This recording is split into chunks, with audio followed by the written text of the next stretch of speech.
Okay, so let's start with the presentation. It's fine.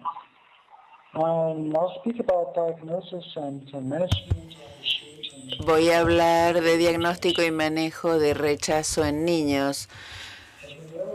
Como ustedes saben, es muy difícil después de trasplante mantener el balance en cuanto a inmunosupresión. Si hay mucha inmunosupresión, puede haber infecciones y otros. Y en caso de inmunosupresión es insuficiente, puede haber un rechazo crónico.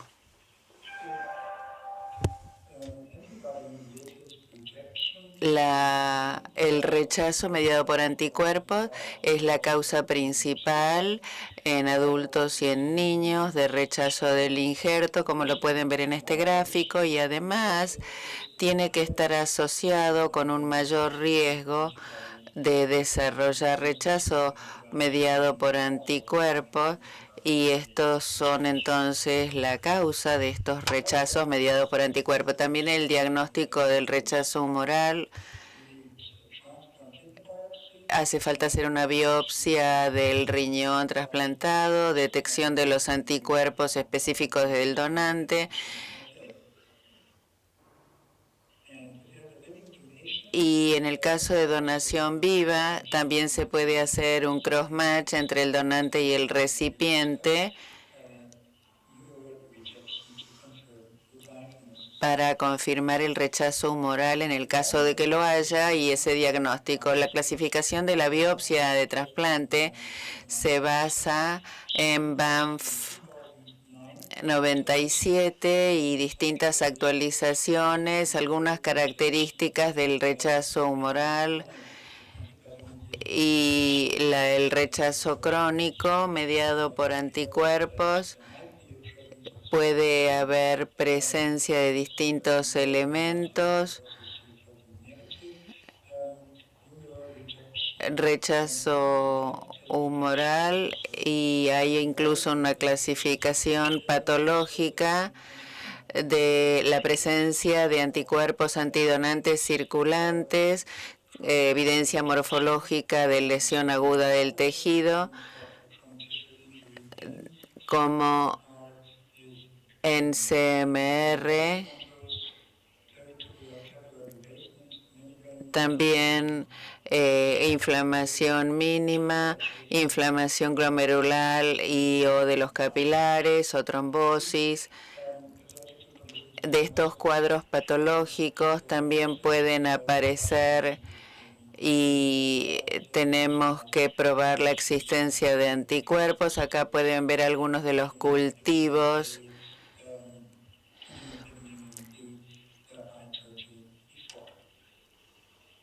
Esto ilustraba lo que les dije antes. En general, hay que tratar el rechazo agudo o crónico, y hay dos maneras. Una es hacer una féresis por agotamiento de anticuerpos. Usamos plasmaféresis, IVIG, inmunoabsorción. Y la otra es la modulación de la inmunidad adaptativa o innata y ver la cantidad de anticuerpos producida, y se puede tratar con distintas medicaciones como IVIG, rituximab, ATG, bortezomib y eculizumab, y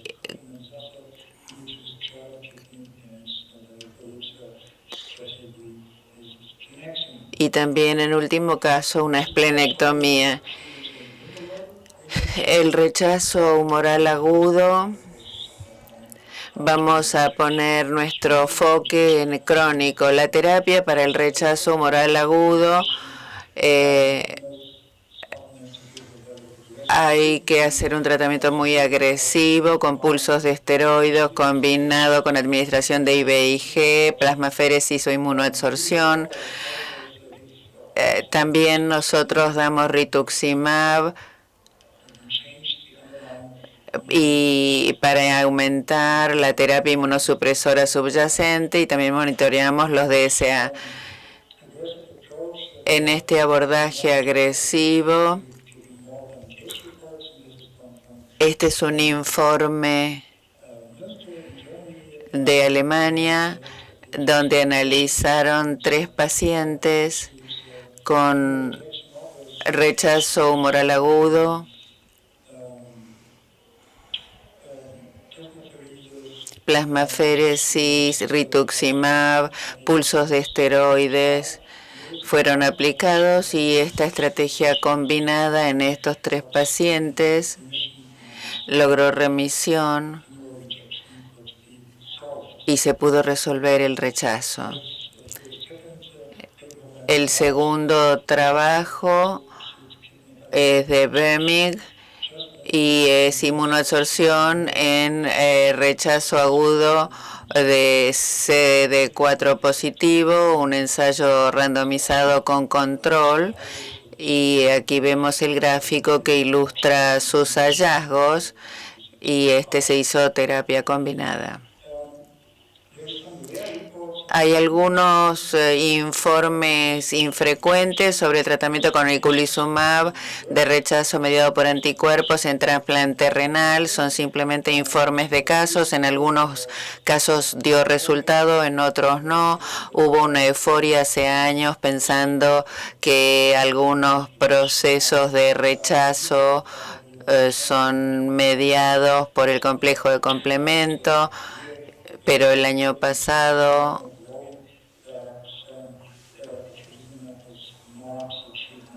se pudo afirmar que eculizumab no era el tratamiento para este tipo de pacientes porque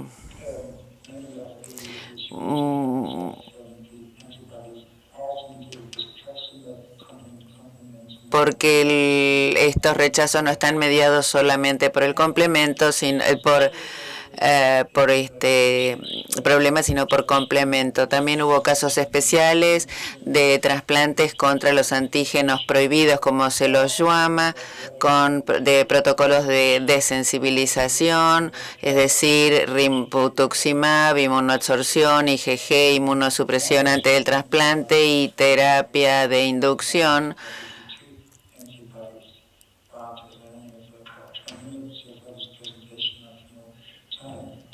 Pero en este momento no tengo tiempo para hablar en detalle de cada uno de estos casos. Hablamos de rechazo humoral crónico. Las biopsias de protocolo en chicos pueden ver que empieza 12 meses después de trasplante, y el daño tardío es el microvascular y glomerular después de 3, 4 o 5 años después del trasplante. Inicialmente es un daño túbulo-intersticial, y las lesiones tardías suelen estar combinadas con un rechazo crónico, y estos datos están publicados, y cuando tengamos nuevos datos sabremos cómo resultó. También pueden ver que aumenta la prevalencia de IF-ITA, que va aumentando año a año, y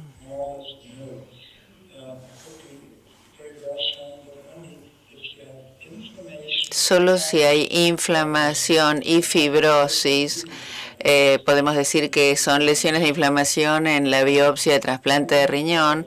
Ahí hay una asociación con la sobrevida que se debe a las enfermedades de base. Y el impacto de la inflamación sobre la sobrevida refleja la asociación de la enfermedad en progreso con la inflamación. Y aquí pueden ver del mismo estudio, hay fibrosis e inflamación, y solo en ese caso el órgano trasplantado empeora. Esto es un gráfico clásico que muestra los estadios del rechazo mediado por anticuerpos. Tenemos primero la disfunción del injerto, patología en el injerto, CD4 en el injerto y aloanticuerpo en circulación. Y la cuestión es cómo diagnosticar y cuándo empezar. Esto es un problema muy serio porque estos pacientes no tienen el rechazo crónico por anticuerpos y habría que saber exactamente qué hacer en estos casos. Si tenemos un aumento en la creatinina, hay que hacer una biopsia del injerto. Este es un problema que llega tardíamente y no hay buenos marcadores para diagnosticar el rechazo tempranamente. Este es un ensayo que se hizo usando esteroides y un régimen estándar de inmunosupresión y querían medir los anticuerpos específicos para ver si la inmunosupresión empeoraba con el tratamiento. Lo que fue interesante en la terapia inmunosupresora, los esteroides no impidieron el rechazo y pueden ver que no solo los anticuerpos específicos del donante, sino que otros anticuerpos HLA y otros no HLA estaban presentes en el estudio. Este estudio demostró la positividad y esto podía terminar con la pérdida del injerto.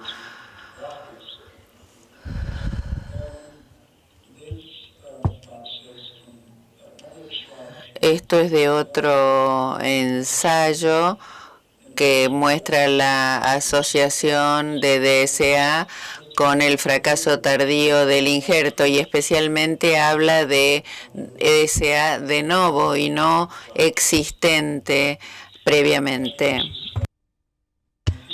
Acá esto es de un estudio de Heidelberg en Alemania. Estos son datos no publicados y lo que pueden ver acá es que nuevamente DSA estaba presente en algunos casos para diferenciar si había DSA positivo y negativo y DSA que se ligaba al complemento y que no se ligaba al complemento. Pueden ver aquí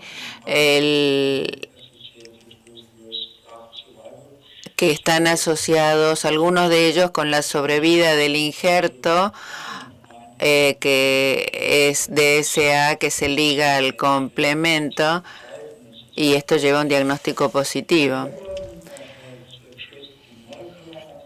Acá tenemos un artículo que habla de la estrategia de microscopía molecular, la biopsia de riñón.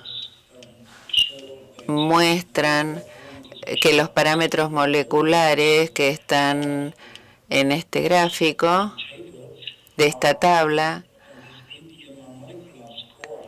el score molecular, todos pueden mandar hacer este estudio en el laboratorio y acá vemos que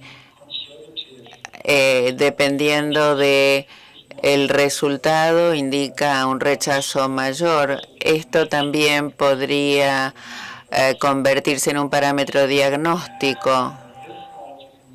Aquí pueden ver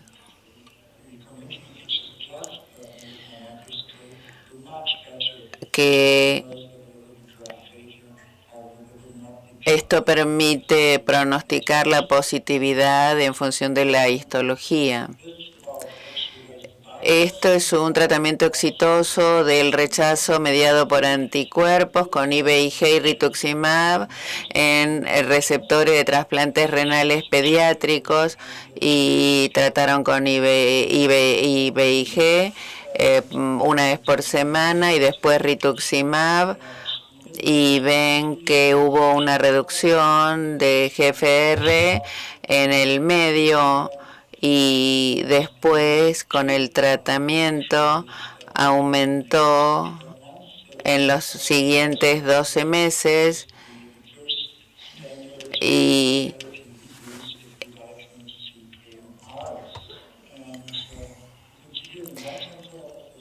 acá más de la mitad de los pacientes aumentó GFR, y si hace una inmunosupresión mayor tendrán mejores resultados en cuanto a la sobrevida. Bortezomib es un agente desensibilizante post-trasplante renal, no reduce los anticuerpos anti-HLA específicos del donante. Algunos estudios muestran que bloquear la producción de anticuerpos ayuda, y otras publicaciones dicen que no hay beneficio usando bortezomib.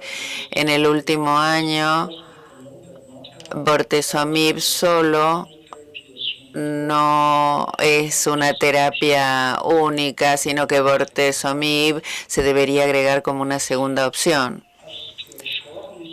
Voy a hablar brevemente de esta respuesta inmune de los receptores de trasplante renal pediátrico que sufren la provocación de sensibilización, vacunación, y nosotros tratamos de encontrar algunos nuevos biomarcadores para diagnosticar prematuramente el rechazo. El primer ensayo fue este estudio de caso y control anidado, y acá vemos estos marcadores de rechazo mediado por antibióticos, por anticuerpos, y estos marcadores se estudiaron a lo largo de 3 años para ver si se podían usar para diagnosticar tempranamente el rechazo, y los marcadores fueron citoquinas, marcadores de senescencia, proteómicos urinarios, complemento en orina y plasma, ADN libre, DSA que fija complemento, y células T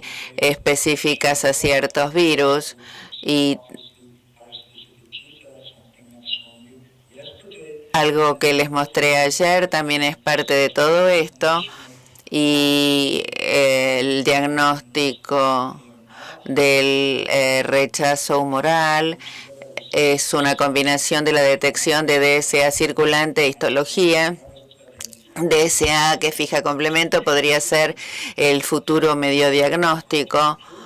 Quisiera concluir entonces diciendo esto que acabo de decirles, y además que el rechazo humoral agudo es un cuadro infrecuente en trasplante renal pediátrico y se puede tratar exitosamente en la mayoría de los casos.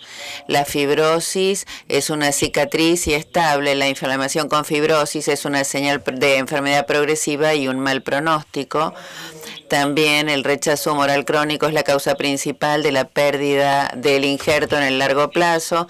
El rechazo humoral crónico se puede tratar exitosamente si se detecta lo suficientemente temprano. El tratamiento consiste en IgG, rituximab, aumento de la inmunosupresión subyacente y eventualmente inmunoadsorción y plasmaferesis. El rol de bortezomib aún no se ha determinado, pero podría ser una segunda opción si la terapia estándar no da resultado. Muchísimas gracias por haberme escuchado, y si hay alguna pregunta, con mucho gusto la voy a contestar.